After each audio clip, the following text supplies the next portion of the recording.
Here I have FAIRPHONE for 5G, and today I'm going to show you how to record screen on this device.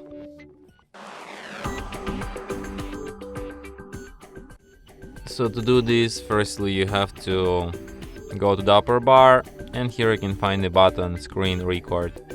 So by holding a finger on it, nothing happens. When you tap on it once, you can switch audio. Here you can record device audio, microphone, or both, and you can also show touches on the screen. So after you tap start, after this countdown, recording will start. So now it's on. So now we're recording screen.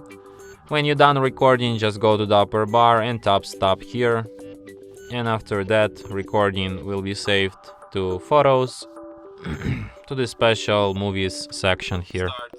So now it's on. And from here you can share, edit or delete your recording, or perform other actions from this row.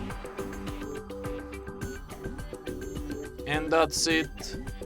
Thanks for watching.